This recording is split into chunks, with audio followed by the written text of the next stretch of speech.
Bom, então vamos lá. Como eu ia falando, eu tinha comentado no nosso último encontro que a gente ia ter uma aula no laboratório, né, para eu tratar da parte de fluidos e fazer alguns experimentos com vocês no laboratório. Por que que eu não fiz isso ainda? A gente está um pouquinho atrasado por conta da conexão FAMetro, tá? Também foi uma data que vocês precisavam assistir as palestras. É previsto no calendário, né? Tudo bem. Mas a gente está um pouquinho atrasado no conteúdo.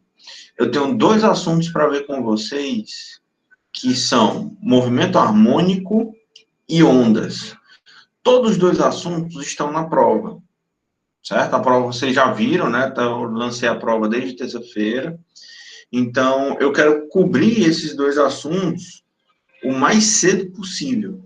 Por isso que, se for o caso, a gente joga essa aula de laboratório para a última aula do semestre, não tem problema nenhum com isso, contanto que a gente veja o mais rápido possível os conteúdos que estão faltando para a prova, tá? E só são esses dois, movimento harmônico e ondas.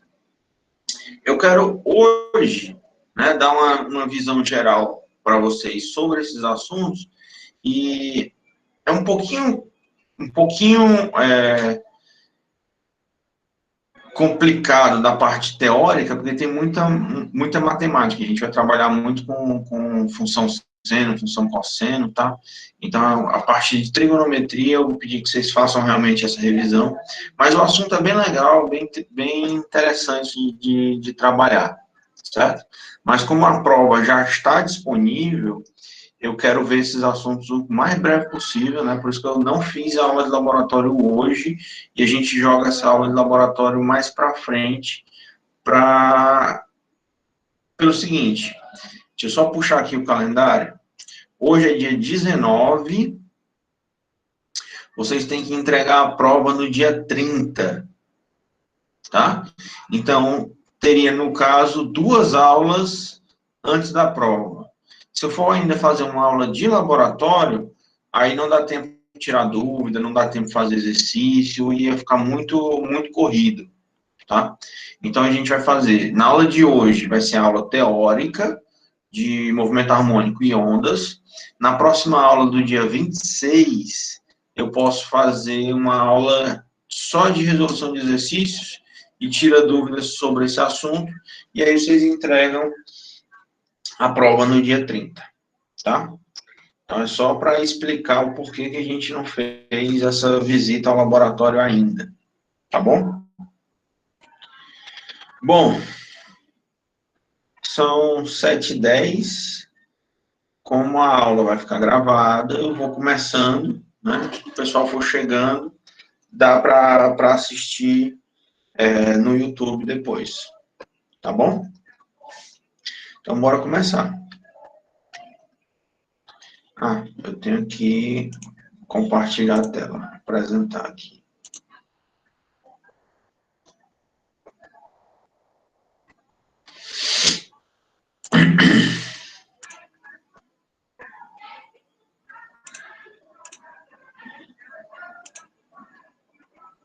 Pronto. Então, bora lá. O movimento harmônico, tá? A gente pode também chamar de movimento oscilatório, certo? Ou então ainda, né, movimento periódico, que são movimentos que se repetem ao longo do tempo, tá? Então, a gente vai ter, como característica desse tipo de movimento, é um movimento que se repete, tá? Por exemplo, um exemplo bem simples.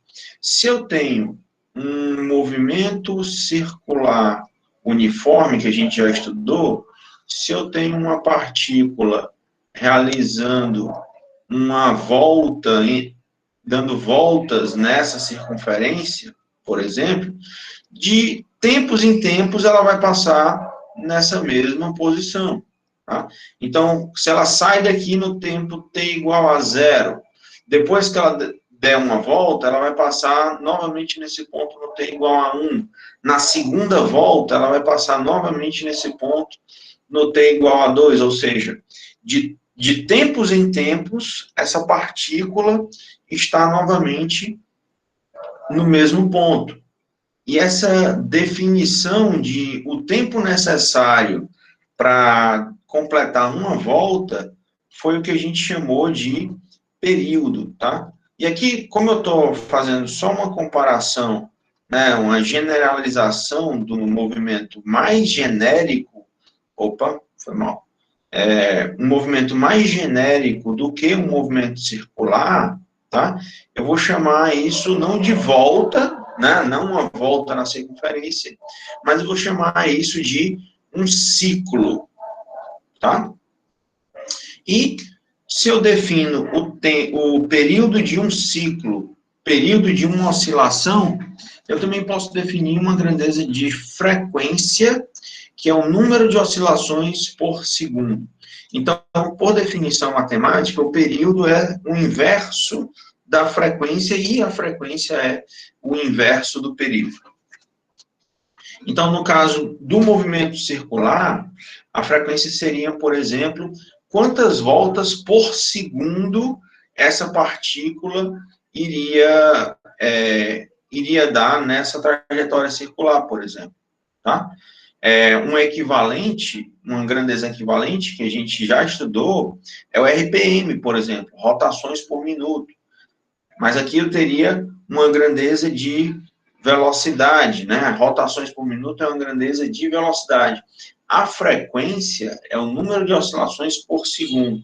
E o período é o tempo necessário para completar um ciclo, uma volta, tá?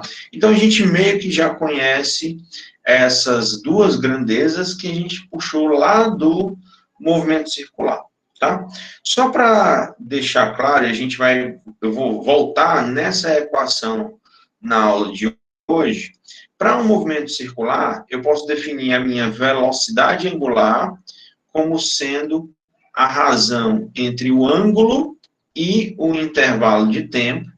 E para uma volta completa, essa minha velocidade angular, ela pode ser calculada como sendo 2π sobre o período, e como o período é o inverso da frequência, eu posso calcular essa minha velocidade angular como sendo 2πf. 2π vezes a frequência, tá? 2π é o ângulo de uma volta completa, o período é o tempo necessário para dar uma volta. E como o período é o inverso da frequência, a gente pode calcular essa velocidade angular para qualquer uma das duas situações, certo? Eu vou voltar mais à frente nesse conceito de velocidade, mas para dar uma outra ideia para vocês, tá certo? E eu vou fazer essa comparação fazer essa analogia entre movimento circular e movimento harmônico, tá bom? Bom, então vamos começar. O movimento harmônico simples, ele se dá quando eu posso usar uma função do tempo, uma função de posição em relação ao tempo, que ela pode ser expressa em relação a uma função trigonométrica, tá? Então, por exemplo, vamos ver aqui o seguinte. E por que eu uso uma função trigonométrica? Porque tanto as funções seno, cosseno, tangente, né, todas as trigonométricas, elas são funções periódicas, ou seja, vamos pegar aqui o meu círculo trigonométrico, tá? E eu vou definir dois eixos, né? O círculo trigonométrico é uma circunferência que, por definição, tem raio 1, tá? E esse meu círculo trigonométrico, ele vai possuir dois eixos, o eixo do cosseno e o eixo dos senos, tá?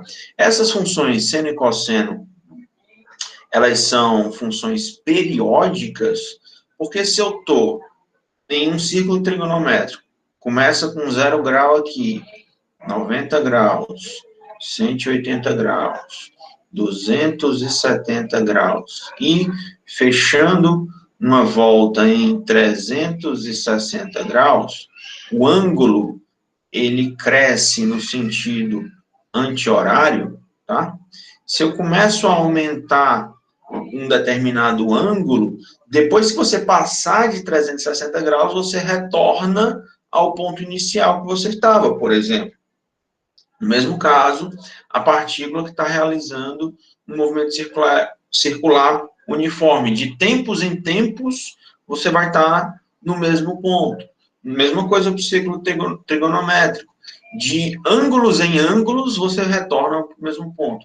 Então, se eu pegar aqui um ponto qualquer, tá? Que forma, em relação ao eixo horizontal, forma um certo ângulo θ, eu posso definir as funções de seno e cosseno como sendo a projeção desse ponto em cada um dos eixos. Então, se eu pego esse ponto e projeto no eixo horizontal aqui, eu vou obter o valor do cosseno deste ângulo. Se eu pego esse ponto e projeto no eixo vertical, eu vou obter quem é o seno desse ângulo. Então, se eu passo de 360 graus, por exemplo, eu estou retornando, a cada vez eu estou retornando para aquele ponto. Então, essas funções, elas são ditas periódicas porque esses valores se repetem com o aumento de ângulo, tá? Então, eu vou definir o meu movimento harmônico como sendo uma posição, uma função posição da partícula que é definida em relação a uma função trigonométrica. Pode ser seno, pode ser cosseno. Eu vou escolher usar, nessa primeira situação, eu vou escolher usar a função cosseno, tá? Então, vamos lá, só para explicar esse movimento. Vamos supor que você tem uma bola, tá? Vamos pegar aqui uma partícula, tá? Mas vamos colocar aqui uma bola que ela é super elástica. E aí você vai começar a bater essa bola no chão. Se ela é totalmente elástica e ela não perde energia durante o choque, tá? Isso te garante que ela sempre vai voltar à mesma posição inicial. Ou seja, não tem nenhuma força dissipativa sobre essa partícula, sobre essa bola. Então, ela pode ficar batendo no chão e voltando para a posição inicial indefinidamente, tá? Porque não tem nenhuma perda de energia. Então, a gente pode, dessa forma, como esse movimento, ele se repete, né? Se eu conseguir tirar fotos desse movimento ao longo dessa trajetória de subida e descida, eu vou representar cada linha vertical dessa como sendo um tempo, ou seja, a primeira linha é o tempo 0, a segunda linha é o tempo 1, a segunda linha é o tempo 2, e assim sucessivamente, até eu completar uma oscilação, um ciclo, ou seja, eu solto a bola, ela cai, bate no chão, e sobe de novo até a altura de lançamento, porque não tem nenhuma perda de energia. E, como se isso fosse verdade, né, se fosse possível esse tipo de situação, essa partícula iria fazer esse movimento para sempre, indefinidamente, tá? E aí, como é uma função, como esse movimento ele é periódico, com o passar do tempo, ele vai estar novamente em uma determinada posição, tá? Por exemplo, se eu pegar aqui essa posição bem aqui do tempo t igual a 3, essa posição é a mesma desse outro tempo aqui, que seria 1, 2, 3, 4, 5, 6, 7, 8. Então, a posição no tempo 3 seria igual à posição no tempo 8, por exemplo. Tá? Porque ele está repetindo essas posições com o passar do tempo.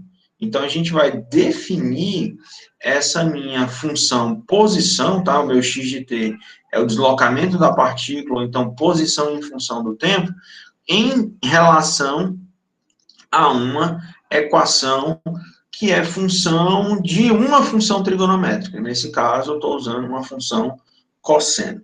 Então, se eu for realizar, né, se eu for traçar o gráfico dessa posição na partícula, né, esse gráfico, ele casa exatamente com o gráfico de uma função cosseno, tá? Que seria justamente esse primeiro gráfico que a gente está vendo aqui, tá? Então, essa posição, opa, só escrevo, essa posição da partícula x de t, ela é uma função cosseno, tá? Então, seria proporcional, né? Vamos colocar aqui uma constante de proporcionalidade, não igualdade. Isso aqui seria uma função que é proporcional a uma função cosseno de tempo. Então, tem várias coisas nessa equação que eu tenho que explicar para vocês o que significa, tá? Então, vamos lá. Primeiro ponto que eu quero chamar a atenção, né, na minha função, é essa primeira grandeza xm, tá? Essa xm aqui, ela representa quem é a amplitude do movimento, tá? Então, vai representar os valores de máximo e mínimo da tua função. Em outras palavras, você pode representar, por exemplo, em função em relação a um certo nível de referência, que seria o nível 0 aqui, qual seria o ponto do qual você soltou a bola e o ponto do chão, que está representado aqui pela amplitude negativa. Então, seriam as alturas de máximo e de mínimo em relação ao ponto central dessa trajetória, por exemplo. Tá? Então, a amplitude, ela vai representar os pontos de máximo e mínimo do deslocamento. A fase, tá? Eu vou chamar toda a grandeza que está dentro da função trigonométrica, eu vou chamar todas essas variáveis, eu vou chamar de fase. Tá? Dentro da fase, eu tenho uma outra grandeza, que é o φ, que ele é chamado de constante de fase. Essa é uma variável que ela representa qual é a posição inicial e qual é a velocidade inicial da partícula no instante inicial, certo? Aqui é importante a gente determinar que eu estou olhando essa grandeza, ela me dá a informação do instante t inicial, que seria t0 igual a 0 segundos, tá? Ou seja, se eu voltar aqui para o exemplo da bolinha que está quicando, seria essa partícula em movimento harmônico, seria dizer de onde eu comecei o movimento. Se foi do ponto mais alto, se foi do ponto mais baixo, se foi da metade, enfim. Ela está me dizendo onde o movimento começou, tá? Continuando. Eu tenho agora uma grandeza chamada de frequência angular, tá? Que, coincidentemente, também está representado por um ômega, tá? Então, essa frequência angular, a gente pode interpretar fisicamente essa frequência angular como sendo uma grandeza que me dá a velocidade de oscilação. Não confundir com velocidade linear, tá? Não é a velocidade com que a partícula está movimentando, até porque isso é variável, como eu já vou mostrar para vocês. Mas essa grandeza, ela me dá a ideia de velocidade de oscilação. Então, vamos demonstrar, rapidamente, vamos demonstrar como é que eu interpreto essa frequência angular, tá? Se eu tenho um movimento periódico, tá? A posição da partícula vai ser igual no instante t e no instante t mais período. Se eu só voltar aqui um pouquinho no primeiro slide, seria dizer o seguinte: a partícula na posição T0, né, por exemplo, se eu pegar aqui a partícula na posição T0 igual a zero, que seria essa primeira situação, essa partícula vai estar na mesma posição no instante T0 mais período, por exemplo. Ou seja, depois de uma oscilação, a partícula voltou para o mesmo ponto que ela estava inicialmente, certo? Então, depois de um período, a posição é a mesma. Então, deixa eu demonstrar rapidamente essa situação aqui. Se eu tenho aqui a equação, deixa eu só trocar aqui a cor, a equação da posição, que é a função do tempo, é igual a amplitude vezes o cosseno da fase, que é a frequência angular vezes o período mais a constante de fase. Se a posição é a mesma, eu tenho que o x de t tem que ser igual ao x de t mais período, certo? Então, a equação, substituindo essa equação para cada uma das posições, eu vou ter amplitude vezes o cosseno de ômega t mais φ. Isso tem que ser igual a amplitude vezes o cosseno de ômega t mais período, t mais período, tempo mais período, mais constante de fase. Então, igualando essas duas equações, a gente já pode desconsiderar aqui as amplitudes, certo? Então, eu vou chegar na seguinte situação.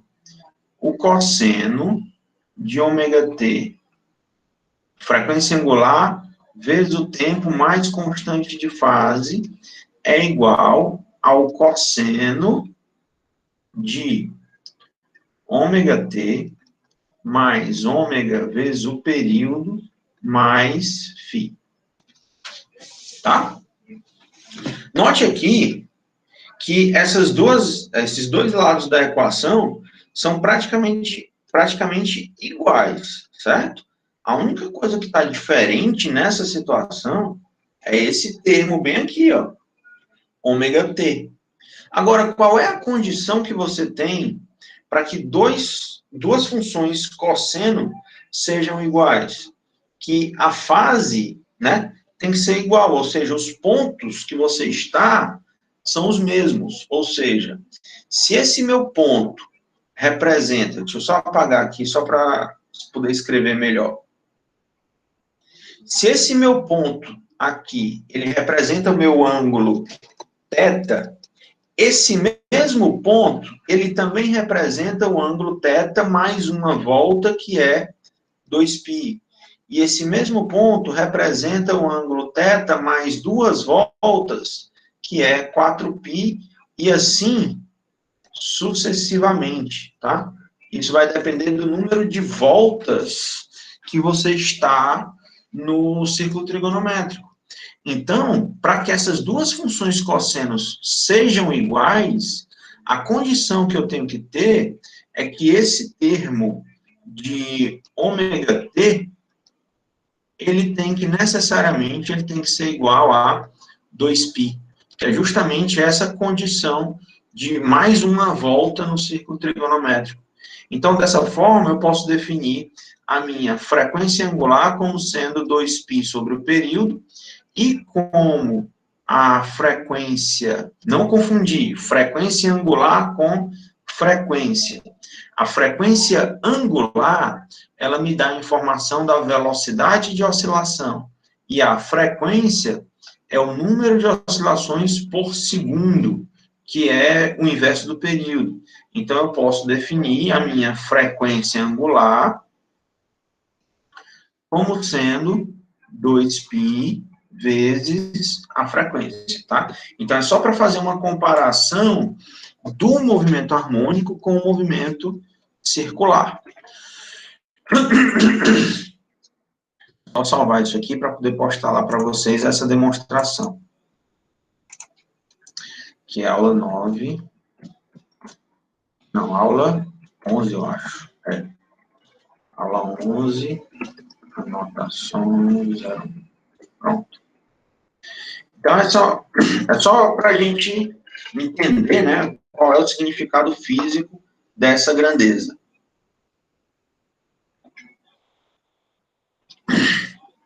Como eu vou ter a velocidade de oscilação sendo em função de o ângulo de 2π em função do período, essa velocidade ela é definida como sendo radiando por segundo, tá? E agora vamos fazer a interpretação física, através desses gráficos, vamos fazer a interpretação física de cada uma dessas grandezas, tá? Então, esses gráficos, eles mostram vários movimentos harmônicos, que são movimentos que são periódicos, que eles se repetem, tá? No primeiro gráfico, eu vou ter funções iguais, tá? A amplitude nesse caso é diferente, ou seja, a partícula azul começa em um ponto diferente dessa partícula rosa, tá? Ou seja, as distâncias de máximo e mínimo são diferentes, mas todas as outras grandezas são iguais, como a frequência e o período. E isso se dá, por exemplo, na situação onde essas partículas, elas passam no mesmo ponto ao mesmo tempo, tá? Se eu pegar aqui a posição x igual a 0, essas partículas passam no x igual a 0 ao mesmo tempo.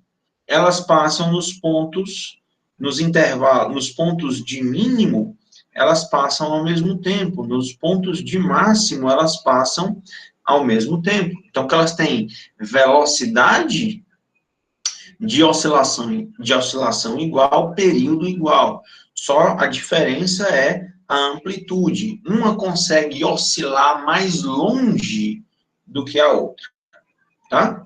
Nesse segundo gráfico, mais abaixo, a gente tem o seguinte.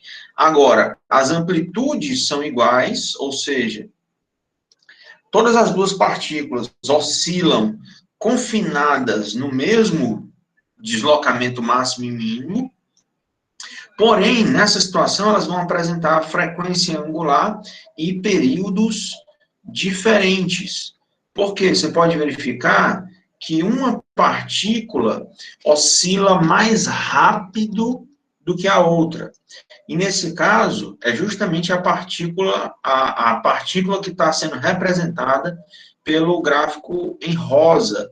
Ela vai oscilar mais rápido do que a outra, ou seja, enquanto rosa deu duas oscilações, ou seja, saiu do máximo, foi ao mínimo e voltou ao máximo, completando nesse ponto, completou uma oscilação, né, o rosa fez uma oscilação nesse ponto, e a segunda oscilação seria esse intervalo de, novamente, sair do máximo, passar pelo zero, ir a mínimo, voltar pelo zero, e voltar novamente para a posição de máximo. Isso é a minha segunda oscilação da partícula rosa. Enquanto a azul demorou, enquanto a rosa faz duas oscilações, a azul faz apenas uma, tá? Porque a azul sai do máximo, vai a zero e volta para o máximo, fazendo uma oscilação nesse intervalo todinho aqui, nesse período todinho, tá? Então, o que a gente tem é que os períodos são diferentes, ok? E só para mencionar a última grandeza, né, a constante de fase, que me representa a situação inicial da partícula, né, onde a partícula começou o seu movimento.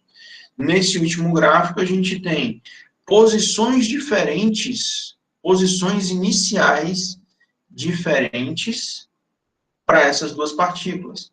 Embora elas possuam amplitudes iguais, né, se eu prolongar essas retas aqui, ó, as amplitudes são iguais, os períodos são iguais, as frequências vão ser iguais, mas a constante de fase é diferente. As duas curvas, elas estão defasadas. Uma está primeiro do que a outra, tá? Então, essa é a representação, a interpretação física da minha constante de fase. Tá bom? Vamos em frente. Agora, se eu tenho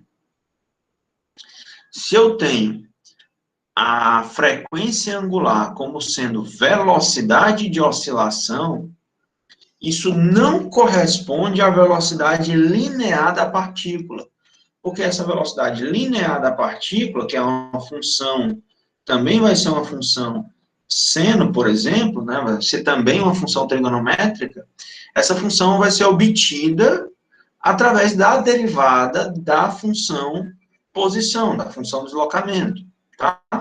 Então, se eu tenho a minha equação da posição, que é x de t igual a amplitude vezes o cosseno da frequência angular mais o tempo, mais a constante de fase, se eu derivar essa equação, a gente vai obter a função da velocidade, tá? E aqui, só para relembrar, você vai obter essa derivada usando a regra da cadeia, lá do cálculo 2, certo? Fazendo essa conta, né, utilizando esse cálculo, utilizando a regra da cadeia, a derivada do cosseno é menos o seno, então por isso que aparece o sinal negativo, e agora eu troco a minha função trigonométrica, agora para a velocidade eu tenho uma função seno, e a fase, ela se mantém constante. Eu também vou ter, dentro da função seno, eu vou ter essa mesma fase de ômega t mais φ, que é a constante de fase. A diferença que vai surgir aqui, como resultado da regra da cadeia, é que eu tenho agora um ômega do lado de fora da minha função trigonométrica, tá?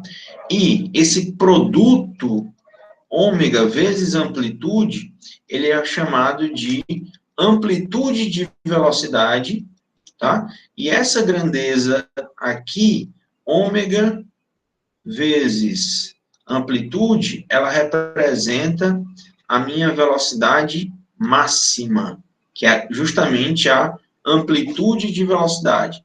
Se a amplitude ela representa a posição máxima, a amplitude de velocidade representa a velocidade máxima, tá? Então, vai ser ômega vezes a amplitude. Então, isso vai ser minha velocidade máxima. Da mesma forma, tá? Agora, só um detalhe, né? Só para fazer uma observação. Vamos supor que eu tenho um eixo X aqui qualquer, tá? Eu tenho uma partícula que ela está oscilando em relação a uma origem e ela está confinada nos pontos de máximo e de mínimo. Essa partícula oscilando, né?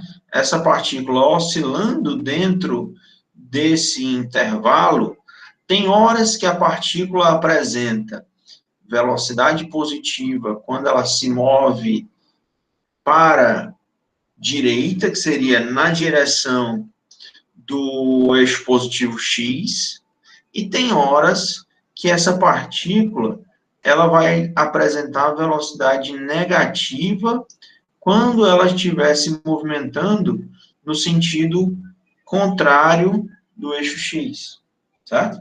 Como a função seno, ela também é uma função periódica, que ela também pode ter valores positivos e negativos, né? Juntando com o menos do sinal aqui da equação, isso garante que eu vou ter, ora, vou ter velocidades positivas e ora, eu vou ter velocidades negativas, tá? E o sinal dessa velocidade está indicando justamente o sentido de movimento.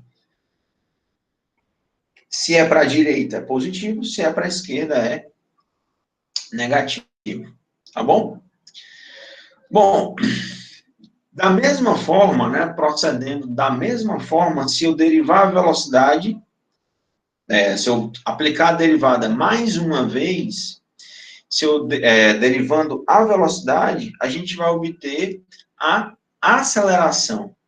Então, note aqui o seguinte,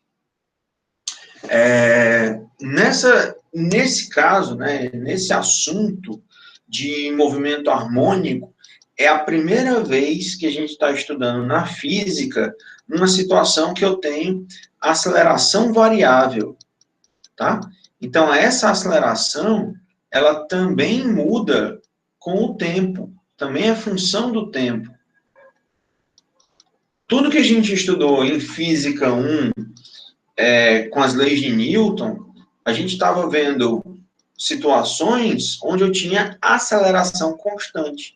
Nesse assunto, é a primeira vez que a gente vai estudar aceleração variável. Então, essa aceleração ela vai ser obtida simplesmente derivando a função da velocidade.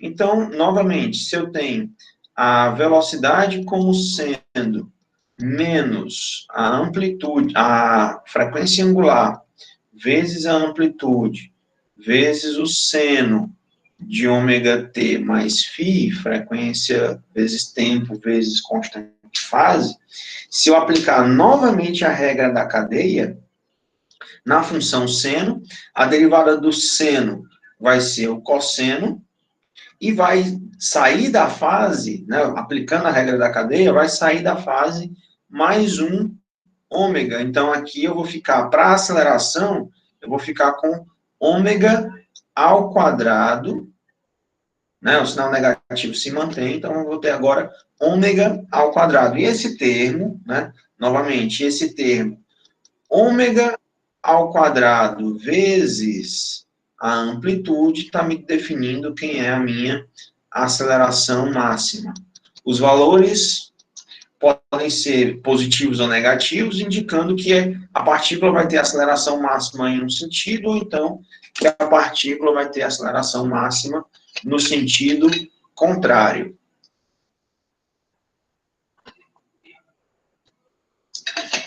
E o interessante é, como eu posso definir, né, como eu defini a minha função posição em termos de uma cosseno, tá? Esse termo aqui todinho, ele representa quem é a minha função posição. Então, a aceleração, ela é menos ômega ao quadrado vezes a função da posição, tá? A gente tira todo esse termo da definição da posição que a gente viu anteriormente. Até aqui alguma dúvida, pessoal? Eu só vou ver aqui. Não, professor. Tranquilo, beleza. Eu tenho medo nesse assunto, como a gente trata muito de função periódica, né, de seno e de cosseno, e aqui eu já estou usando as derivadas e tudo mais. Nesse ponto, eu tenho medo que está indo rápido demais, certo? Mas vamos lá. Vamos para a parte interessante, que é agora interpretar esse movimento num gráfico, tanto para posição, deslocamento, velocidade e aceleração. Tá? Aqui é interessante notar o seguinte, esses gráficos, né, eles estão alinhados, então a situação que a gente tem é a seguinte, eu vou representar aqui, só para a gente entender o que está sendo feito, tá? Eu vou representar aqui um eixo X, que é no qual a minha partícula está oscilando em relação a uma origem, ela está oscilando desde uma posição de máximo até uma posição de mínimo, tá? Então, nesse primeiro gráfico, que representa a minha função deslocamento, o que a gente tem aqui é que essa partícula está aqui eu tenho o eixo do tempo, certo? Então, no tempo t igual a zero, a minha partícula está na posição de máximo. Isso significa dizer que a partícula, ela começa nessa posição. Como o movimento harmônico ele é confinado por esses dois pontos de máximo e mínimo, se eu já estou no máximo, a única direção que eu posso ter é na direção, o único movimento que eu posso ter inicialmente é movimento na direção do mínimo. Ou seja, nessa primeira situação, eu vou ter uma velocidade negativa. E como ele está acelerando, né? Vamos botar aqui, depois eu vou explicar os processos físicos que isso ocorrem, por exemplo, no sistema massa-mola, mas aqui ele também vai apresentar uma aceleração que também vai ser negativa. Então, ele tem velocidade e aceleração negativa, porque eu já comecei o meu movimento na posição de máximo. Então, aqui, ó, a velocidade ela vai ser negativa e a aceleração também é negativa, tá? Bom, vamos continuar. O que acontece com essa partícula depois que ela passa pelo zero? Depois que a partícula passa pelo zero, eu tenho que, vamos colocar assim, eu tenho uma aceleração negativa, fazendo com que a partícula acelere até atingir uma velocidade máxima. Então, quando a partícula passar pelo zero, na posição x igual a zero, bem aqui, isso representa uma velocidade máxima da minha partícula. Só que é uma velocidade máxima apontando para a esquerda, tá? Novamente, quando a partícula passar novamente aqui pelo zero, novamente, isso representa um outro ponto onde eu também vou ter uma velocidade máxima, só que agora uma velocidade máxima positiva, indicando que a partícula está andando para a direita, né? Então, aqui seria uma velocidade máxima apontando para a direita, aqui uma velocidade máxima apontando para a esquerda, porque os sinais positivos e negativos representam o sentido de movimento dessa partícula, tá? Então, é interessante a gente interpretar qual é a relação entre posição, velocidade e aceleração, tá? Quando a partícula está na posição x igual a zero, isso significa que eu tenho aceleração igual a zero.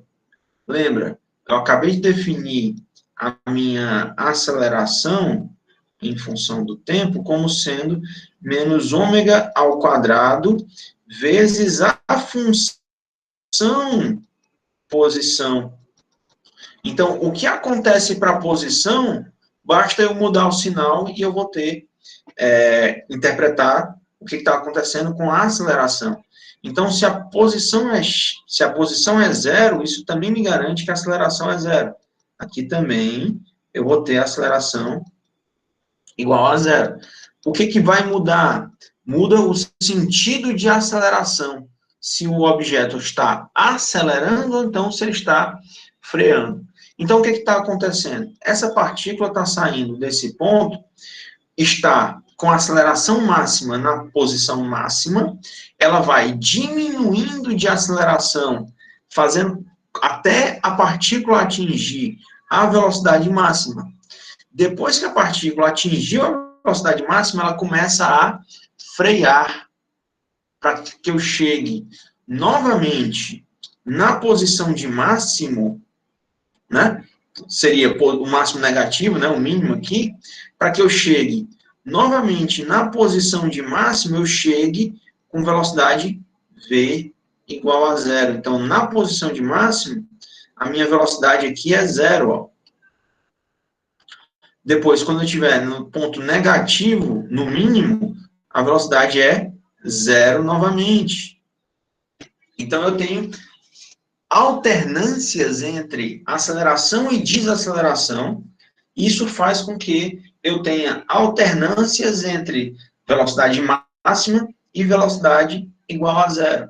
Agora, também muda também os sentidos de velocidade. Né? Uma hora a partícula está indo em uma direção, outra hora a partícula está indo na direção contrária.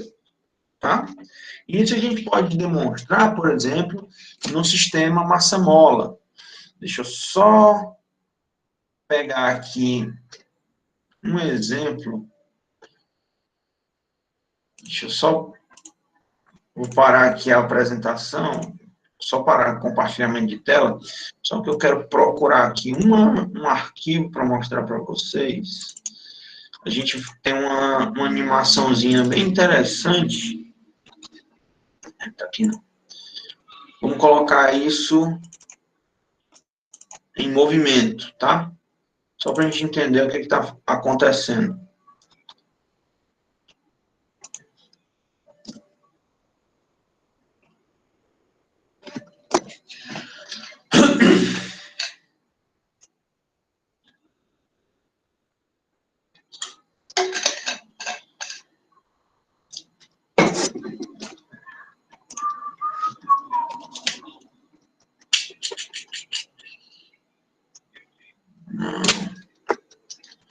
Só um minutinho, tá, pessoal? Deixa eu só achar aqui o que eu quero.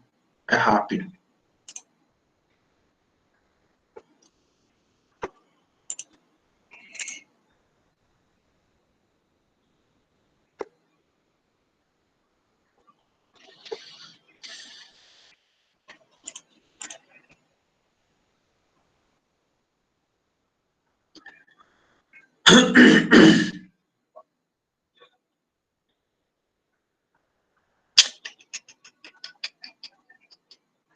Eu vou usar isso aqui. Dá para entender o que a gente... Dá para entender o que eu quero mostrar para vocês.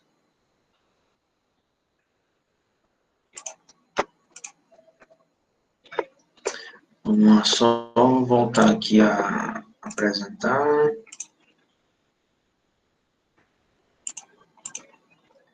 Pronto. Então, vamos pegar aqui um sistema massa-mola, tá? E aqui primeiro eu vou explicar os vetores e tudo mais, e depois a gente parte, depois eu volto aqui para a apresentação para a gente demonstrar essa equação, tá? Mas primeiro vamos pegar aqui o seguinte. Vamos determinar num sistema massa-mola para representar essa situação do ponto de vista de um movimento harmônico. Eu quero que esse movimento ele seja indefinido, né? Ele vai se repetir constantemente, períodos iguais, ao longo de um tempo indefinido. Então, para isso, eu vou zerar a gravidade, tá? Para fazer com que, sobre essa partícula, se eu comprimir essa mola e abandonar, nessa situação, se eu zerei a gravidade, eu tirei tirei todas as forças que estão atuando sobre essa partícula, e o que a gente vai ter é apenas a força da mola agindo sobre a massa, tá? É como se você retirasse todos os atritos nessa situação. Então, a gente pode observar que essa mola tem hora que ela vai para baixo, tem hora que ela vai para cima. Depois que ela chega no ponto de máximo, ela para, vai para baixo, para, vai para cima. Então, isso representa um movimento harmônico, tá? Aqui eu não consigo desenhar em cima. Mas tudo bem, não tem problema não. Só para a gente entender o que está ocorrendo. Eu tenho essa situação, né, de movimento harmônico. Por quê? Eu tenho uma situação de aceleração máxima, que é quando a mola está toda comprimida, ou então quando a mola está toda distendida, certo? E essas situações eu vou ter aceleração máxima, porque a força elástica é máxima. Na hora que a mola passa na sua posição original, tá? A gente tem a situação onde... Deixa eu pegar aqui, só para tentar fazer... Eu gosto de escrever. gosto de escrever. Então, vamos fazer o seguinte. Pronto. Deixa eu ver se eu consegui pegar isso aqui, já salvei. Pronto, beleza. Vamos pegar aqui e vamos riscar agora em cima dessa situação. Esse ponto bem aqui seria representar o meu x igual a 0, que seria justamente na situação onde a mola não está distendida. Nessa situação, quando o x for igual a 0, a gente vai ter que a aceleração vai ser 0 também. Por quê? Porque a força elástica sendo igual a menos kx, x é igual a 0, a força é igual a 0. E da segunda lei de Newton, se a força é igual a 0, a gente tem que a aceleração é igual a 0. Tá? Então, esse ponto representa o meu ponto x igual a 0. Da mesma forma, esse ponto aqui, a gente pode interpretar ele como sendo a minha distensão máxima da mola. Então, posso representar por uma amplitude. Da mesma forma, essa mola, na situação contrária, quando ela comprimir, ela vai comprimir só até um determinado ponto, que vai ser a minha posição de mínimo. Tá? Então, dessa forma, um sistema massa-mola, ele é um movimento harmônico, tá? Se eu voltar aqui para a minha mola, colocando velocidade normal, ele continua em movimento, tá? E, ao menos que eu pare essa mola, ou então comece a aplicar alguma força externa, ele vai ficar oscilando indefinidamente, tá? Porque não tem nenhuma força atuando sobre ele. Agora vamos ver, do ponto de vista dos vetores de velocidade e aceleração, vamos ver o que está acontecendo com a velocidade, por exemplo. A velocidade muda de sentido, né? Justamente se a partícula está descendo ou então se a partícula está subindo, e muda também de valor, né? Aqui, o tamanho da seta representa o módulo do vetor. Então, a gente tem mudança de sentido e mudança de valor de velocidade. Voltando aqui, onde é que as velocidades são igual a 0? A velocidade é igual a 0 nos pontos de máximo e de mínimo, que é justamente onde a partícula para depois mudar o sentido. Ela para de subir, aqui ela está descendo, para de descer, começa a subir. Para de subir, começa a descer. Tá? Então, nos extremos, nas amplitudes, as velocidades são igual a 0. Isso faz com que, quando a partícula estiver passando no ponto que corresponde ao x igual a 0, ela passa por um ponto de velocidade máxima. Tá? E agora vamos ver o que acontece com o vetor aceleração. Tá? Da mesma forma, a aceleração ela vai estar relacionada com a lei de Hooke, que é a constante elástica, a força elástica. Tá? Então, eu vou ter acelerações máximas nas posições de máximo, que é justamente as posições onde a mola está mais esticada ou então mais comprimida. Tá? E a gente pode interpretar isso dessa forma. Na posição onde eu estou na posição de máximo, aqui eu tenho a aceleração máxima, né? A aceleração máxima apontando para o 0. Depois, quando a posição for 0, aqui eu tenho a aceleração igual a 0. Novamente, na posição de mínimo, quando a mola estiver mais comprimida, eu vou ter a aceleração máxima novamente, só que mudando o sentido da aceleração, certo? E aqui, da mesma forma, a minha velocidade máxima, ela também pode ser em duas situações, né? Eu posso ter uma velocidade máxima subindo e posso ter uma velocidade máxima descendo, que é justamente quando essa partícula está oscilando nesse movimento. Tá certo? Ficou claro aqui, pessoal? Continuando.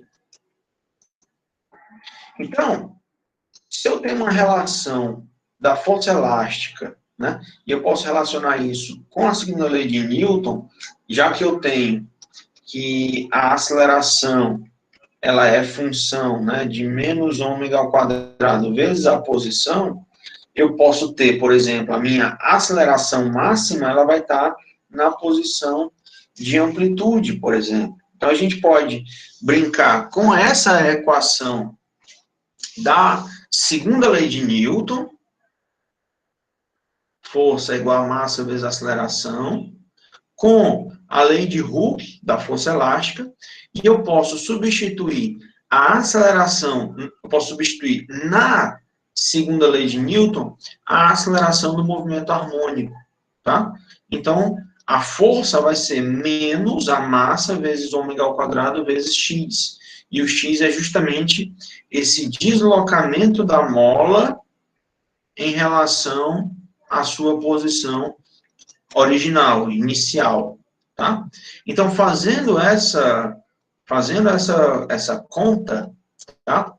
Fazendo essa igualdade, a gente chega aqui, deixa eu fazer aqui, só para chegar como é que a gente chega nesse ponto aqui, tá?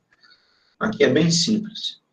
O que a gente vai fazer é só igualar a segunda lei de Newton, menos m ômega ao quadrado vezes x, tudo isso é igual a menos k vezes x da lei de Hooke, da força elástica. Então, aqui, a gente pode simplificar a minha equação dividindo todo mundo por menos x, tá? Se eu faço isso, dividir todo mundo por menos x, a gente chega nesse ponto. Então, a minha frequência angular, ela é função da raiz quadrada da constante elástica sobre a massa e substituindo a frequência angular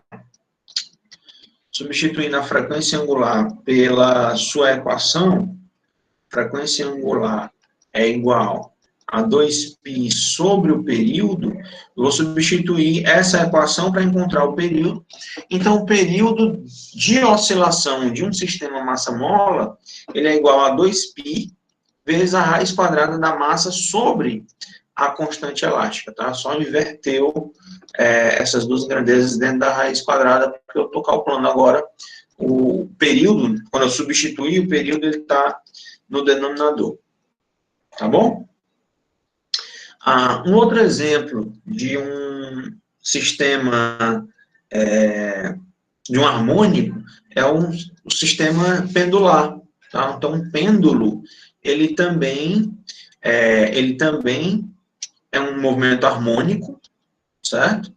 De modo que, para fazer a demonstração dessa equação, a gente tem que usar torque, momento de inércia e tal, então é um pouquinho mais complexo.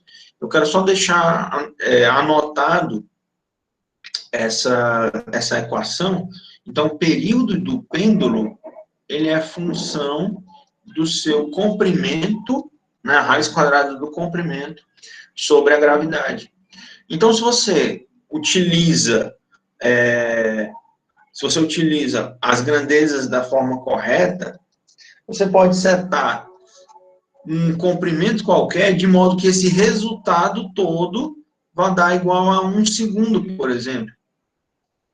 E aí você tem, ou então conhecendo esse período, que é justamente, esse é o princípio de funcionamento daqueles relógios de pêndulo. Justamente, porque se eu conheço o comprimento, né, se eu sei o comprimento, eu consigo determinar o período. Então, eu sei que de tempos em tempos, aquele pêndulo vai ter levado tantos segundos para dar uma volta. Se eu faço com que isso seja exatamente igual a 1 segundo, a gente consegue construir um relógio dessa forma, tá?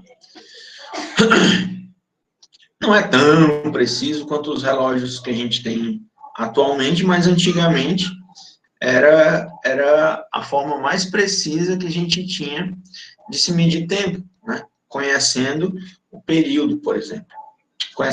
Pegando o comprimento para determinar o período, tá? E é interessante também a gente verificar o que acontece com a energia num sistema desse.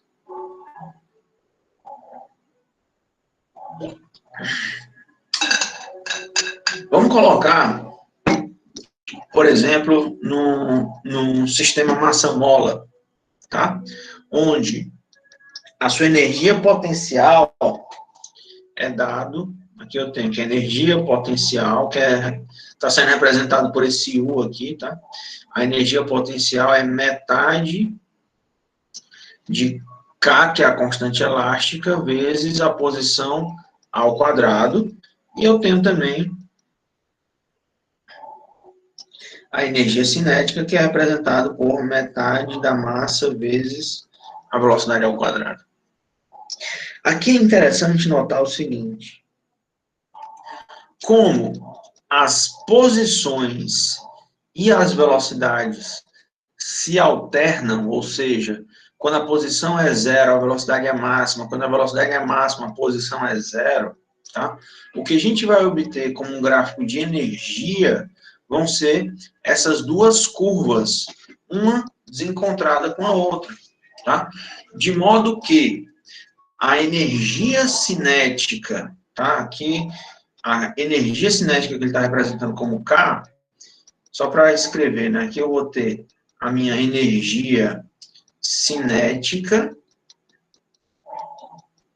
está sendo representada pela curva rosa, e aqui eu vou ter a minha energia potencial, que é a curva verde. E o interessante é, quando a potencial é máxima, a cinética é zero. Justamente, se você está numa situação onde você está na posição de máximo, naquela situação, na posição de máximo, a velocidade é zero. E isso se alterna, né? Por isso que as duas curvas, elas são alternadas. Uma tem concavidade para baixo, uma tem concavidade para cima. O importante notar aqui é que essa curva em preto, ela representa a minha energia mecânica, que é justamente a soma da potencial com a energia cinética. Então, dessa forma, para ser um movimento harmônico, né, não pode ter nenhuma energia dissipativa, a condição que a gente tem para classificar um movimento harmônico é justamente a energia mecânica ser constante, ou seja, se é um movimento que não tem dissipação de energia, ele vai continuar esse movimento oscilatório indefinidamente. Certo? Até aqui alguma dúvida? Não, professor. Beleza. Então vamos em frente. Eu quero mencionar agora com vocês rapidinho o assunto de ondas, tá? Só para a gente fechar o assunto da nossa prova. Também é bem simples, né? Quer dizer, mais ou menos. Mas as equações de demonstração são um pouquinho complicadas, mas a física por trás é bem interessante. Então, vamos ver aqui, rapidinho. Quando a gente está estudando ondas, eu posso classificar as ondas basicamente em 3 tipos. Ondas mecânicas, ondas eletromagnéticas e ondas na matéria. Esse último caso, de ondas na matéria, são tipos de ondas que estão associadas com oscilação de posição de prótons e elétrons. Então, isso é estudado lá na mecânica quântica, não faz parte do nosso curso, ainda bem, tá? Isso é bastante complexo. Os outros tipos de onda que a gente vai estudar são as ondas mecânicas e as ondas eletromagnéticas. A onda mecânica, por definição, ela é uma onda que precisa de um meio material para se propagar, e esse tipo de ondas, né, são governadas pelas leis de Newton. Então, uma onda no mar, uma onda sonora, enfim, qualquer tipo de situação que eu necessito realmente de um meio de propagação, isso é uma onda mecânica. Por exemplo, se você tem uma superfície d'água parada e você joga uma pedra nessa água, o choque da pedra com a água vai criar ondulações. Aquela onda gerada, ela é uma onda mecânica. O som, tá? Aqui quando a gente fala em onda sonora, estou falando de som. O som é uma onda mecânica, tá? Ela precisa de um meio de propagação. Nesse caso, o som da minha voz, que eu estou falando e vocês estão escutando, lógico, está sendo intermediado pelo computador, né? Mas esse som, ele se dá pela propagação de uma onda mecânica. E o meio de propagação é o próprio ar, tá? Um outro exemplo de ondas que a gente utiliza bastante são as ondas eletromagnéticas. Nessas ondas eletromagnéticas, a gente tem uma variação simultânea de campo elétrico e campo magnético, tá? Essas ondas, elas viajam à velocidade da luz, Professor, de aproximadamente... só uma dúvida de curiosidade mesmo. Pode falar. Os cientistas, astrônomos, eles identificam muito, através de artigo, eles falam, que eles conseguem escutar o barulho, né, explosões, choques gravitacionais, alguma coisa assim. E aí, eu sei que é sobre ondas, mas como é que eles utilizam as ondas eletromagnéticas, já que não pode haver a mecânica, para detectar esses ruídos? É bastante legal, cara. O sistema de detecção de onda gravitacional, ele utiliza onda eletromagnética. Como é que funciona? Deixa eu ver se eu consigo. Deixa eu desenhar aqui rapidinho. Esse assunto é bacana pra caramba. Aqui, já salvei. Nossa, salvei por cima. Droga. Não tem nada não. Peraí. Aqui é a seguinte. Uma detecção de onda gravitacional, ela se dá da seguinte forma. Peraí, só mudar aqui um pouco. Aqui eu tenho um sensor que joga um laser para um espelho que reflete esse laser para outro sensor. Certo? Aqui eu tenho um sensor e aqui eu tenho um sensor, e esses dois sensores, eles trocam lasers entre um e outro. Tá? Esses sensores, esses lasers são tão precisos, esses sensores são tão precisos, que eles conseguem detectar a deformação do espaço quando passa uma onda gravitacional.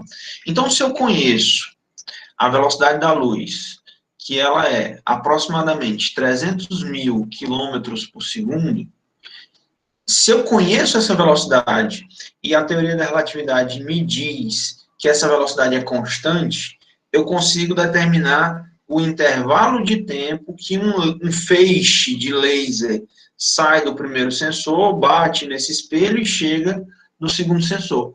Então, o que eles estão medindo a todo instante é esse intervalo de tempo entre os lasers ser emitido e recebido emitido por um sensor e recebido pelo sensor vizinho, certo? Mas no espaço eles utilizam, não laser, né? Eles utilizam a luminescência de outras estrelas, né? Porque cada meio sentido eles jogar um laser no que eles querem observar. Não. Aqui eu estou falando, esse experimento ele é feito na Terra, tá? Aqui é o sistema de detecção de onda gravitacional. Entendi. Certo? É isso que tu está perguntando, não é? Não, eu também queria imaginar como é em grandes distâncias. Aí eu fico imaginando que eles utilizam já que eles não recebem, recentemente, eles conseguiram detectar ondas gravitacionais de um choque de dois buracos negros. Aí eu fiquei na dúvida como é que eles conseguem essa receptação. Pois é, mas não é... A medição não é feita no espaço, ela é feita na Terra. Ah, tá? entendi. Justamente fazendo essa medida de tempo entre um feixe de luz ser emitido e recebido entre os dois sensores. Tá? O que ocorre quando tem um evento maciço desse jeito, né, eu tenho uma propagação de um ruído, né, devido... Tá, aqui na falta de uma palavra melhor, tá? Eu vou usar ruído, mas não interprete isso como sendo som, certo? Eu tenho uma propagação de uma perturbação no espaço devido à colisão dos buracos negros. E isso se propaga de acordo com onda, né?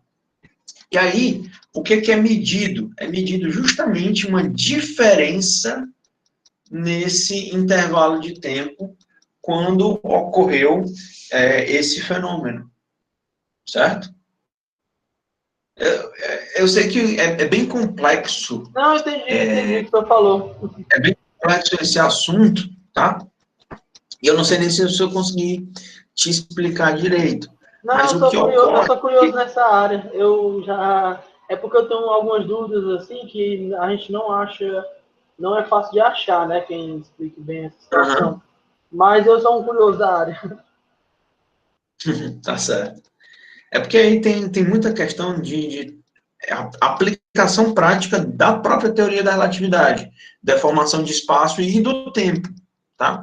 Então, como eu tenho deformação de espaço, isso faz, numa situação dessa, de uma onda gravitacional passando por esse sensor, como eu deformo o espaço, isso faz com que cause uma alteração no tempo no qual o laser foi emitido e recebido pelos sensores. É uma distorção do espaço de um laser para o outro, né? Aí um capta a distorção do outro. Exatamente. Eu oscilo o espaço. E aí eu consigo fazer essa medição de tempo, levando em consideração que a velocidade da luz ela é constante. Tá? Bem legal, é mais do que eu pensei. Não, é bem bacana e bem complexo. Tá?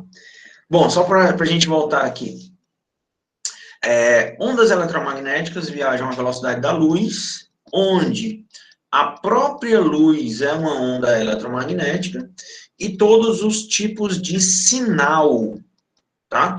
Qualquer coisa que sirva para enviar informação, sinal de rádio, sinal de TV, sinal de celular, Wi-Fi, qualquer coisa que utilize onda eletromagnética para enviar informação, ela também está viajando à velocidade da luz, certo? Que é aproximadamente 300 mil quilômetros por segundo, certo? Então, toda a luz que a gente vê, ela é uma onda eletromagnética, tá?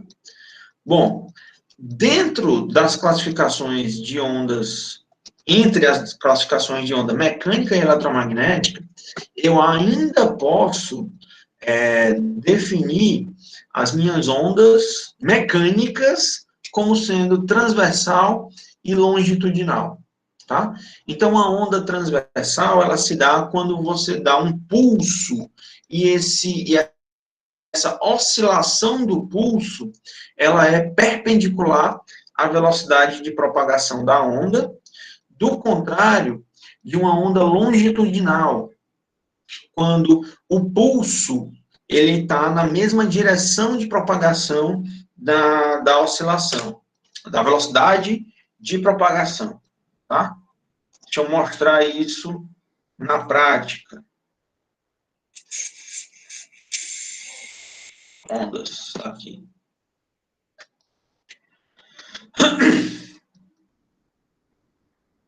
Esse vídeo mostra muito bem essa diferença entre os dois tipos de onda, tá? Então, aqui eu tenho uma onda mecânica, que vai ser uma onda que vai se propagar nessa mola. Primeiro vai ser dado um pulso para mostrar uma onda transversal, tá?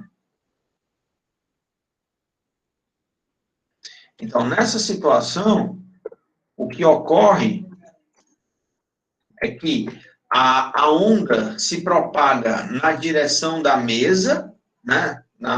Só que a oscilação, né?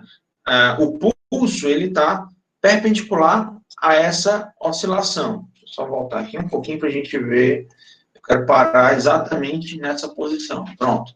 Então, a velocidade de propagação é ao longo da mesa, mas a oscilação ela é perpendicular, tá? Isso é uma situação de uma onda transversal. E nesse caso é interessante a gente ver que essa onda ela reflete, né? Eu tenho uma reflexão de onda quando ela bate no obstáculo lá na frente. E agora, né, quando você faz uma região de compressão nessa mola e solta, eu tenho uma velocidade de propagação ao longo da... Quer dizer, eu tenho uma oscilação ao longo da propagação, né? Paralelo à velocidade de propagação, tá? Então, são os dois tipos de onda mecânica, transversal e longitudinal. Só por curiosidade, o som é uma onda longitudinal, tá? O som que eu estou produzindo, ele se dá pela compressão e descompressão do ar dos meus pulmões, feito pelo diafragma, tá? Então, quando você está falando, você está expelindo ar. E esse ar que você está jogando para fora, ele é modulado pelo teu diafragma e teu sistema de laringe, faringe. Então, o que a gente tem é regiões, aqui, ó, a gente tem, para uma onda sonora, para um som, eu tenho regiões de compressão e descompressão sonora, que é o mesmo que o alto-falante faz. No alto-falante, eu tenho aqui uma bobina que ela consegue, através de corrente elétrica, ela consegue empurrar ou então puxar um êmbolo, né? Vamos colocar assim, que aí ele faz com que esse som produzido, ele se dê pela variação de zonas de pressão e descompressão. E essas variações, elas podem ser interpretadas na forma de onda, tá? E uma onda, ela vai ter uma amplitude, tá? E aí são as características sonoras. Frequência, se um som é grave ou agudo, está relacionado com a frequência. Se ele é um som mais alto ou mais baixo, eu acho que está relacionado com a amplitude. Então, tem várias características sonoras que estão relacionadas com a quantidade e as velocidades, por exemplo, dessas zonas de compressão e descompressão. Tá certo? O timbre, por exemplo, ele vai depender também dessa grandezazinha aqui, que eu já explicar ela, que é o comprimento de onda. Então, tem uma série de situações que essas variações nessas características é que produzem sons diferentes. Então, por exemplo, vocês sabiam que cada pessoa, o mundo tem 7 bilhões de pessoas. Cada pessoa tem seu timbre de voz específico, tá? Lógico que as pessoas conseguem imitar a voz um dos outros, né? Você consegue aproximar muito o timbre de voz de uma outra pessoa que você está querendo imitar. Mas o seu próprio timbre, ele é único, tá? Você consegue modular, acostumar, enfim. Mas cada pessoa tem um timbre único. Isso é bem interessante. Bom, como eu tinha comentado também, uma onda eletromagnética, e aqui luz e qualquer tipo de sinal da internet que você está recebendo em casa, Wi-Fi, televisão, tudo isso é onda eletromagnética, tá? E a onda eletromagnética, ela é uma onda que se dá pela variação simultânea de campos elétricos e campos magnéticos. E é legal que o campo magnético varia em um plano, e o campo elétrico varia em um plano, e o campo magnético varia num plano perpendicular, tá? Nessa situação, né, para explicar ondas eletromagnéticas, a gente tem um espectro de ondas, onde a luz visível é só uma pequena parte desse meu espectro, né, e eu tenho uma gama enorme de tipos de onda. Por exemplo, se a gente vai para ondas com comprimento de onda menor, eu tenho radiação ultravioleta, raio-x, raio gama, tá? E aqui já entra na parte radioativa dos materiais. Se eu vou para o outro lado do espectro, aumentando o comprimento de onda, eu já vou para radiações infravermelho, micro-ondas, ondas de rádio, e por aí vai. Tá? Então, são aplicações do espectro eletromagnético, e esse espectro é tão grande, tá, que a luz visível, ela corresponde só a um pequeno trecho desse espectro. Tá bom? Bom, agora vamos brincar aqui um pouquinho. Essa parte aqui eu vou correr um pouquinho, só para dar tempo terminar esse assunto. Eu posso equacionar, né, eu posso ter uma equação que representa a minha onda. Então, vamos pegar uma onda mecânica transversal, que ela é dada por um pulso de uma corda presa numa parede, por exemplo. Se você faz isso, né, se esse cara realiza um movimento harmônico, simples, com a sua mão segurando essa corda, ele produz uma onda senoidal, tá? E aí, eu tenho também algumas características dessa minha onda que eu vou explicar, tá? Se ele está fazendo uma onda senoidal, que é uma onda mecânica e transversal, eu posso representar a onda por uma função periódica, nesse caso, uma função seno, tá? E o tanto que o cara sobe e desce a sua mão vai ser representado os pontos de máximo e mínimo, vai ser representado pela amplitude, que tem a mesma definição do movimento harmônico, né? A amplitude representa os pontos de máximo e de mínimo. Só que agora, a minha função deslocamento, ela é uma função de duas variáveis, tá?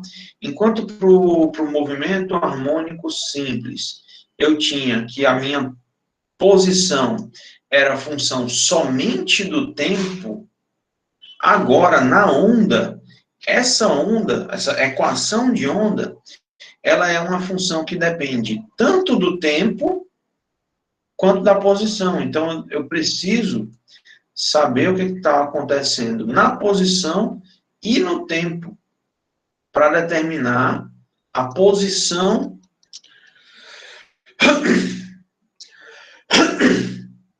Desculpa. Para determinar a altura de um ponto, né, que eu estou determinando o eixo Y, eu preciso conhecer a minha posição x e também o tempo. Então, agora, essa equação ela vai ser função de duas variáveis. Então, eu tenho um termo a mais aqui, está até grifado, né? Eu tenho um termo a mais aqui que eu preciso explicar para vocês. Por quê? A frequência angular e o tempo, aqui são as mesmas definições que a gente já viu para o MHS. Tá? Então, isso também é válido. A gente pode interpretar essa frequência angular como sendo a velocidade de oscilação com que essa onda está se propagando, por exemplo. Não confundir com velocidade, desculpa, deixa eu só voltando aqui. A velocidade de propagação é a velocidade com que essa onda está percorrendo a corda. A frequência angular é a velocidade de oscilação de um ponto, que é quão rápido um ponto está subindo e descendo, tá? Esse ponto está sendo representado aqui pela figura, ele vai ficar subindo e descendo, enquanto a onda se propaga para a direita, tá? Então, as mesmas definições do MHS são válidas para cá, para a onda, tá? De período, frequência, frequência angular, tudo isso que a gente acabou de ver para MHS também vai ser aplicado aqui. Então, agora eu tenho que determinar só esse termo grifado, que é o termo que está referente à posição, né? Qual é a dependência na minha equação de onda, qual é a dependência da posição. Então, a gente pode, só para exemplificar, né, cada uma das grandezas, a gente pode considerar agora o seguinte: como eu tenho uma função que ela é agora função de duas variáveis, eu não posso graficar isso com um gráfico 2D. Então, o que a gente tem que fazer, né, nessa situação, a gente tem que considerar, imagina você está tirando fotos do mesmo exemplo e você conhece os intervalos de tempo no qual você está tirando essas fotos. Então, você pode interpretar o que está ocorrendo com a partícula para cada conjunto de gráficos desse ao longo do tempo. Então, cada gráfico está representando um instante de tempo diferente. Tá certo? O que eu quero chamar a atenção para vocês é o seguinte: se essa onda é uma onda transversal,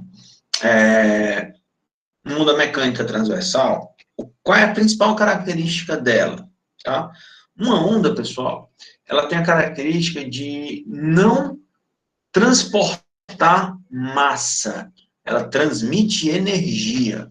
Então, se a gente avaliar, né, numa corda, se eu avaliar o que está ocorrendo com um ponto dessa corda, esse ponto ele não se desloca em relação ao eixo X. O seu deslocamento ele é dependente apenas do eixo Y, tá? Então, esse ponto que eu estou grifando aqui, em vermelho, ele está oscilando apenas no eixo Y, mas ele depende, né?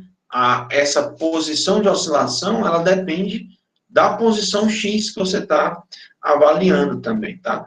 Então, numa onda, quando tem uma onda passando, a única coisa que ela está transmitindo é energia, ela não transporta matéria. Isso significa que esse ponto vermelho que eu grifei, a única coisa que ele vai fazer, ele é oscilar em relação ao eixo Y, tá? Imagina a seguinte situação. Se você está no mar, em uma situação de mar calmo, ou seja, não tem onda quebrando, tá? Mas se passa uma onda por você, a única coisa que acontece é que vai aumentar o nível do mar naquele ponto, vai aumentar o seu empuxo, e aí você vai subir e depois descer, depois que a onda passou, certo? Nessa situação, né, em mar calmo, quando não tem transporte de matéria, né, é o que eu estou querendo representar nesse gráfico. Você simplesmente vai subir e descer enquanto a onda passa por você. Tá? E aí tem, como eu falei, variação de energia. Nessa situação, você está mudando a sua energia potencial se você subiu e depois desceu. Tá? É bem interessante. Mas vamos continuar aqui, ó. A mesma brincadeira que eu fiz para definir a equação da frequência angular, a gente vai aplicar a mesma ideia aqui para definir essa grandeza de comprimento de onda. Então, eu vou definir o comprimento de onda representado pelo lambda, tá? Como sendo a distância paralela à direção de propagação da onda entre duas repetições na forma dessa onda.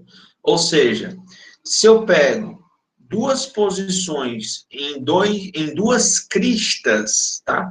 Que é a posição mais alta da onda. Se eu medir essa distância entre duas cristas, essa distância corresponde ao meu comprimento de onda. Da mesma forma, se eu medir a distância entre dois vales, também representa um comprimento de onda, tá? Tanto que você pegue uma posição e, repetindo o formato de onda, na próxima posição, esses dois pontos, eles estão distantes de um comprimento de onda.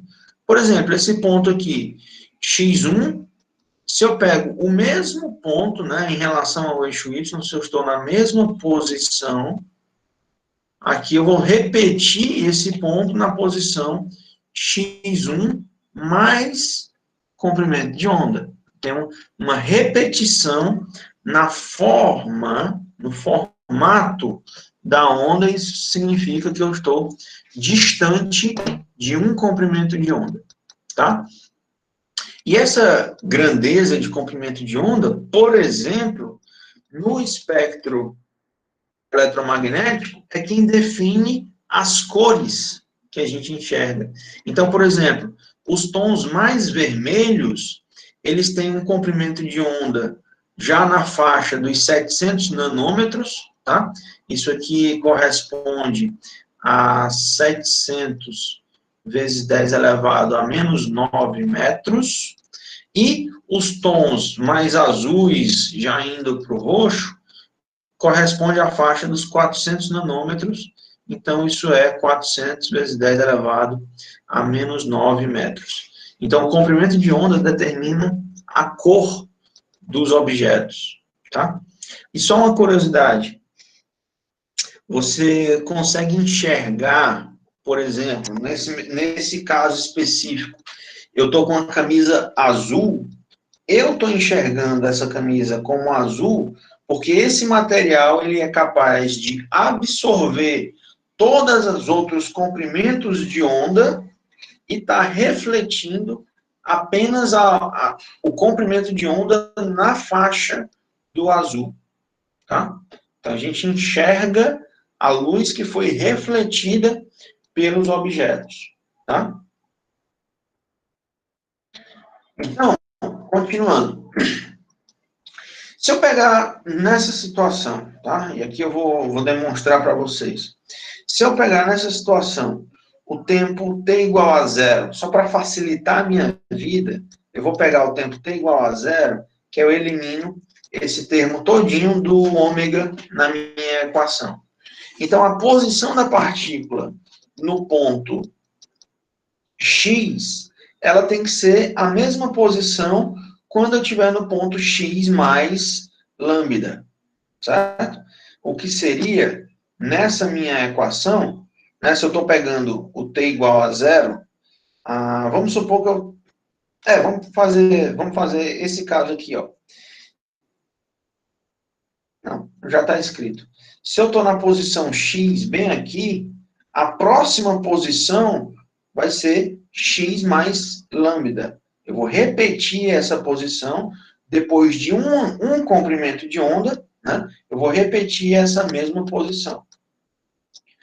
Ah, professor, por que eu não estou considerando esse ponto bem aqui? Nesse ponto circulado bem aqui, eu também estou na mesma posição. Mas isso não me deu, né, uma repetição na forma da onda. Tá? Tem que tomar cuidado só com essas definições de grandezas, certo? Nesse caso, nessa posição bem aqui, tá? Nessa posição circulada, eu não tenho uma forma de onda, eu não consegui repetir a forma de onda. E você pode interpretar o seguinte, nesse primeiro ponto X, eu tenho minha função seno, por exemplo, nesse ponto ela é uma função decrescente. Nessa situação, nesse ponto circulado, a minha função ela é uma função crescente, então não tenho repetição de padrão. Eu vou repetir esse ponto quando eu estiver novamente na minha função periódica, novamente em um ponto onde ela é uma decrescente, certo? E aí, isso eu garanto que eu tenho uma repetição no padrão, né? Depois que eu tiver um formato de onda. Quando eu repetir um formato de onda. Ok? Beleza. Então, aplicando fazendo essa igualdade agora, né? Para essas duas situações, para a posição X e para a posição X mais lambda, a gente vai chegar na mesma conclusão que eu fiz para o movimento harmônico, tá? Essas duas funções de seno, elas só vão poder ser iguais quando esse termo for numericamente igual a 2π. Tá? Então, a gente vai ter que K vezes lambda é igual a 2π. Esse K é chamado de número de onda, tá? E aí eu defino o meu comprimento de onda, ele vai ser definido como sendo 2π sobre o número de onda. Tá certo? Que é justamente o inverso dessa equação que está sendo mostrada. Então, o número de onda, como ele é ângulo por comprimento, né, comprimento de onda, ele é definido como sendo radiano sobre metro. Tá? Como eu tinha mencionado, todas as definições de período, frequência e frequência angular são as mesmas que a gente já viu para o movimento harmônico. Então, eu vou passar aqui.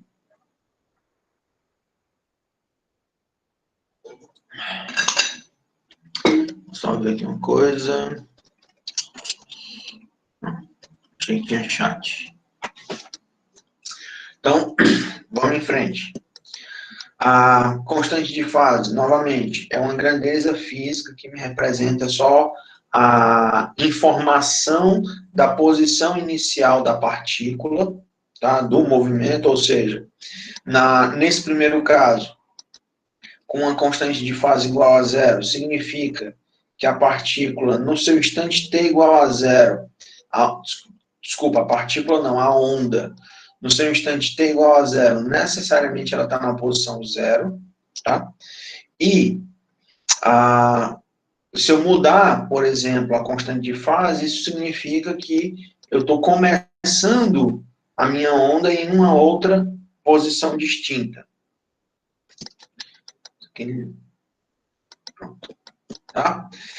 E aí agora, só para a gente finalizar, eu quero mostrar para vocês como é que a gente define como é que eu consigo definir a velocidade de propagação de uma onda, tá?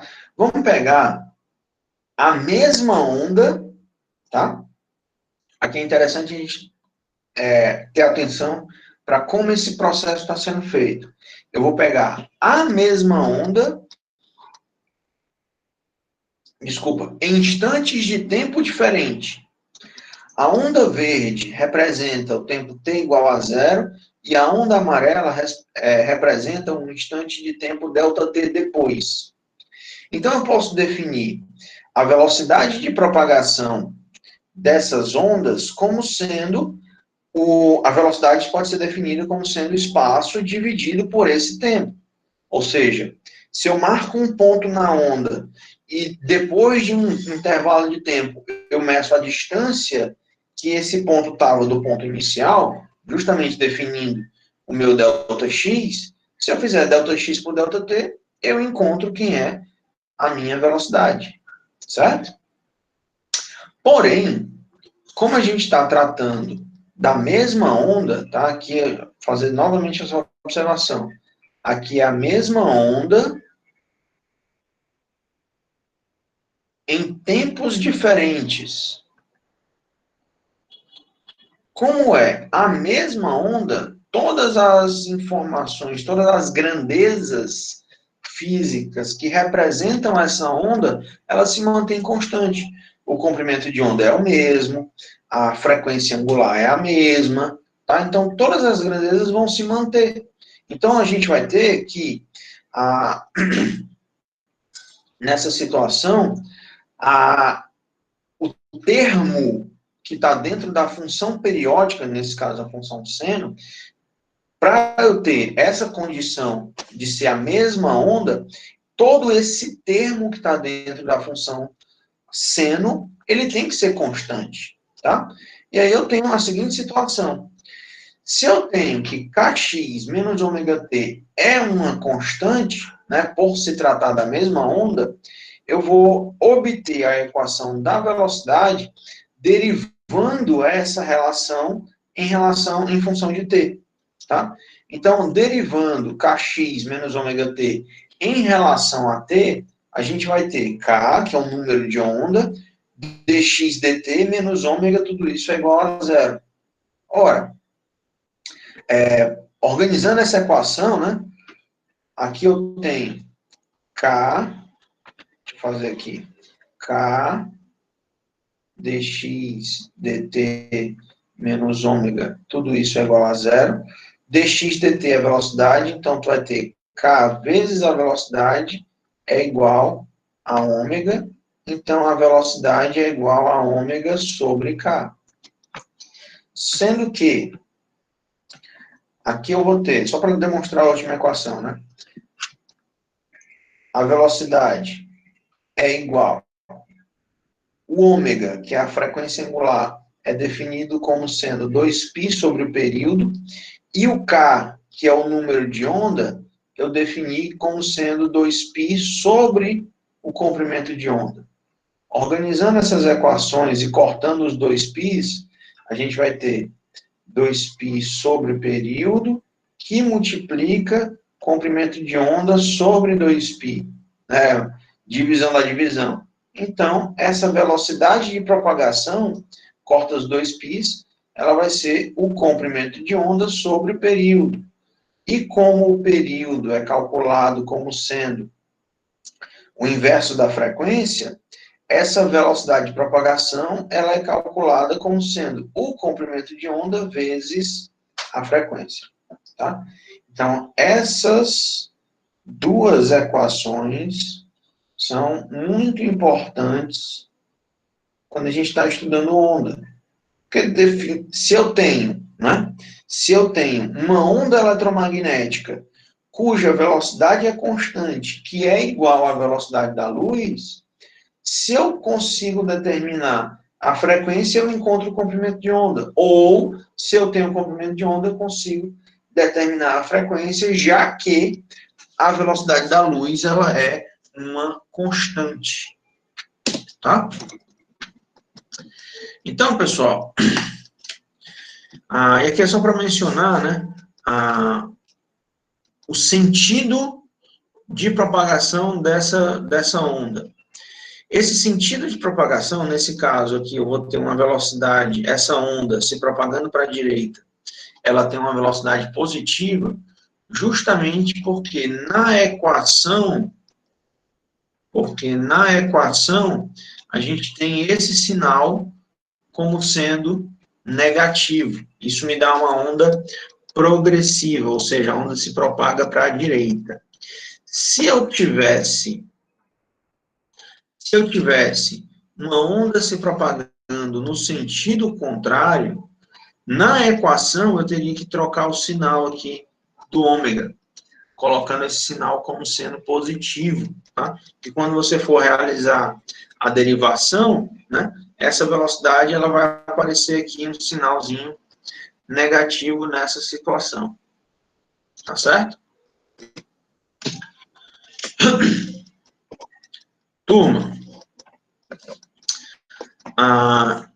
eu sei que a aula de hoje foi bastante coisa, tá?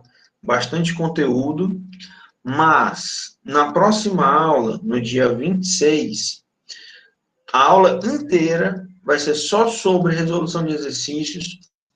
Dia 26? Dia 26. A aula inteira vai ser só sobre essa parte de resolução de exercícios, para deixar esse assunto um pouquinho mais claro, né? A gente exercitar e tirar dúvidas sobre esse assunto. E como eu tinha mencionado com vocês, eu queria fechar o conteúdo para a prova logo na aula de hoje. Tá bom?